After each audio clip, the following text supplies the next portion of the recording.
Suddenly cardiac attack हो जाए तो ऐसे में क्या करना चाहिए? एक्यूप्रेशर चिकित्सा बहुत अच्छी और बहुत लाभकारी है। तो कुछ सिम्टम्स हो सकते हैं, चेस्ट पेन, सांस लेने में दिक्कत। वो पेन रेडिएट करता है किसी एक हाथ की तरफ, स्पेशली लेफ्ट हैंड की तरफ। पूरा बहुत दर्द लगता है, भारीपन लगता है। मोस्ट ऑफ ऑल जितने भी कार्डियक डिसऑर्डर्स होते हैं, उनका मुख्य कारण जो होता है वो मेंटल टेंशन, स्ट्रेस की वजह से होता है, हाई बीपी की वजह से होता है। और जिन लोगों को रक्तचाप ज्यादा होता है, ब्लड प्रेशर ज्यादा होता है, उनमें कार्डियक अरेस्ट की संभावनाएं ज्यादा होती है।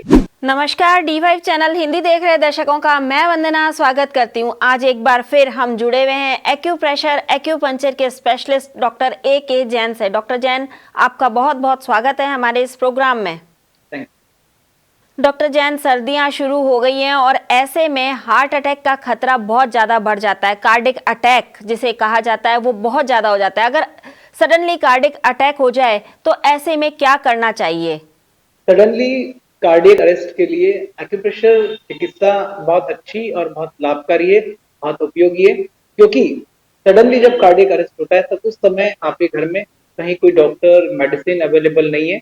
तब एक्यूप्रेशर के कुछ ऐसे पॉइंट जिसे हम प्राथमिक उपचार बिंदु के रूप में समझ सकते हैं, वो पॉइंट्स कार्डियक डिसऑर्डर अटैक को ठीक करने में सहायता करते हैं। ऐसे कौन से पॉइंट्स हैं जिनको दबाकर हम इससे बच सकते हैं या उस समय हमें हेल्प मिल सकती है? जब भी किसी व्यक्ति को कार्डियक डिसऑर्डर्स होता है, कार्डियक फेलियर होता है, अचानक हार्ट अटैक आता है, तब उस समय उस व्यक्ति को कुछ लक्षण आते हैं। सबसे पहले ये होगा कि उसे सडनली एंजाइना पेन, जिसे कहते हैं कि हार्ट में बहुत भारी लगता है। हार्ट की जगह हम कह सकते हैं कि चेस्ट में बहुत हैवीनेस लगता है, भारीपन लगता है, सांस लेने में दिक्कत होने लगती है, कंजेशन लगता है, ऐसा लगता है कि सांस लेने में बहुत दिक्कत होती है। तो कुछ सिम्टम्स हो सकते हैं, चेस्ट पेन, सांस लेने में दिक्कत। वो पेन रेडिएट करता है किसी एक हाथ की तरफ, स्पेशली लेफ्ट हैंड की तरफ। पूरा बहुत दर्द लगता है, भारीपन लगता है और बड़ी बेचैनी, घबराहट होती है।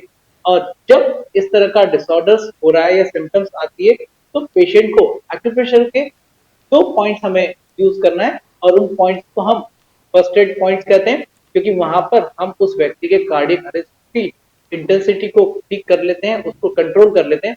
लेकिन डायग्नोसिस के लिए मॉडर्न मेडिसिन की हेल्प लेना चाहिए।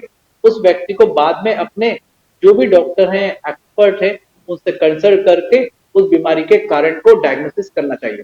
और जब कार्डियक डिसऑर्डर्स होता है, तब उस समय सबसे पहली जो चीज है वो suddenly angina pain, suddenly cardiac disorders की वजह से हाथों में बहुत दर्द, पैल्पिटेशन बढ़ जाना, घबराहट होना, ये छोटे-छोटे उसके लक्षण होते हैं। और उस समय जिस व्यक्ति को इस तरह से लगता है, लेफ्ट हैंड की स्मॉल फिंगर, लेफ्ट हैंड की स्मॉल फिंगर में स्पेशली हमारा अंदर वाला हिस्सा, अंदर वाले हिस्से को दर्शकों को मार्क करके बता रहा हूँ कि कैसे आप डिवाइड कर सकते हैं। जहां पर आपका नेल स्टार्ट होता है, जिस जगह पर हमारा नेल स्टार्ट होता है, आप लोकेशन देख पा रहे होंगे सभी मेरे दर्शक स्क्रीन के ऊपर, कि जहां मैंने ब्लू कलर से मार्क किया है, आपको वहां कलर नहीं लगाना है।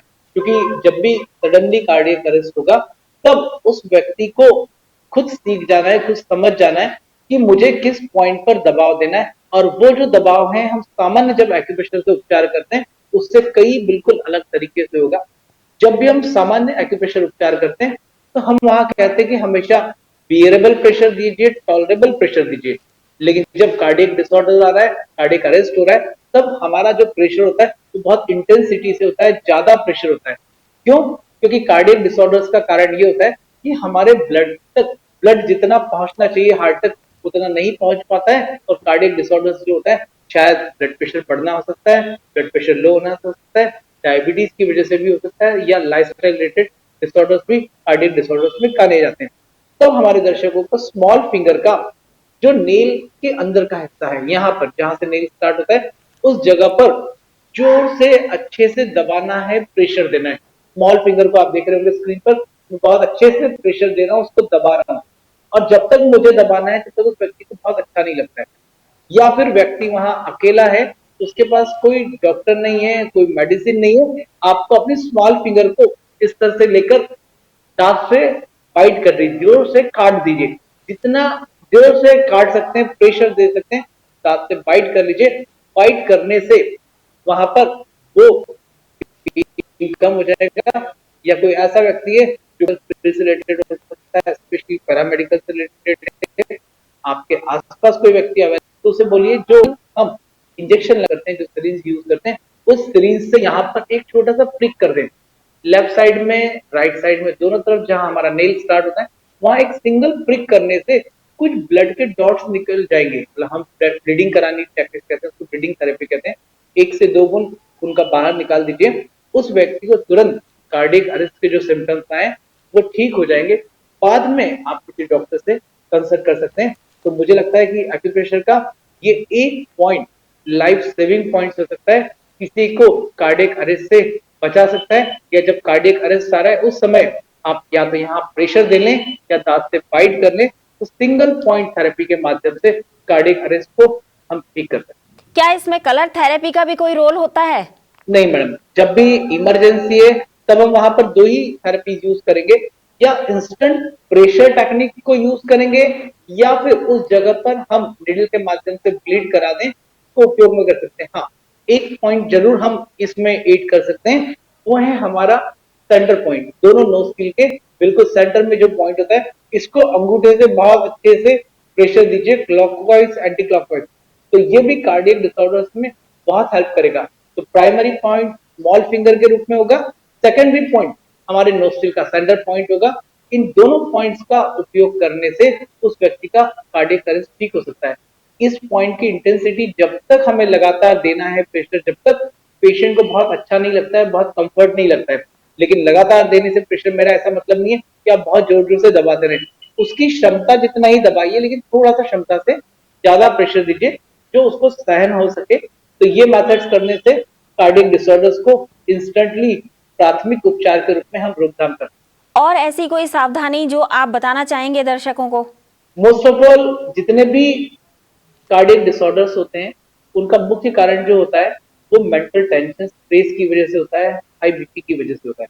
और जिन लोगों को रक्तचाप ज्यादा होता है, ब्लड प्रेशर ज्यादा होता है, उनमें कार्डियक अरेस्ट की संभावनाएं ज्यादा होती है। तो अपनी जीवन शैली को ठीक करिए, खाने पीने में नॉर्मल डाइट लीजिए, ग्रीन वेजिटेबल्स लीजिए, खाने में रेगुलरली एक एप्पल का सेवन करिए। अगर नियमित आप एक एप्पल को खाते हैं, ग्रीन वेजिटेबल्स को लेते हैं, फाइबर की मात्रा को ज्यादा लेते हैं, अपने तनाव को कम करिए। नियमित ध्यान, प्राणायाम और कुछ physical activities, walking, exercise, running करिए। अगर नियमित रनिंग की जाए तो रनिंग करने से कार्डियक रेशो कम हो जाता है, जिन उन लोगों को हार्ट अटैक होने की संभावना कम हो जाती है जो रेगुलरली अच्छे से वॉकिंग करते हैं। वॉकिंग ब्रिस्क वॉक करनी, मतलब जल्दी जल्दी तेज चलना है, रनिंग करना है। तो इस तरह से अगर कुछ अन्य चीजों का हम उपचार में सहायता करते हैं, जिसे हम लाइफस्टाइल मैनेजमेंट कहते हैं, इनको अगर हम करते हैं तो हम कार्डियक अरेस्ट जब आया उसको भी ठीक कर सकते हैं। और अगर इन सारी चीजों को नियमित करें तो हमें कार्डियक अरेस्ट होगा ही नहीं। डॉक्टर जैन, आप हमसे जुड़े, आपका बहुत बहुत धन्यवाद। Thank you. अगले एपिसोड में आपसे फिर मुलाकात होगी, तब तक के लिए नमस्कार।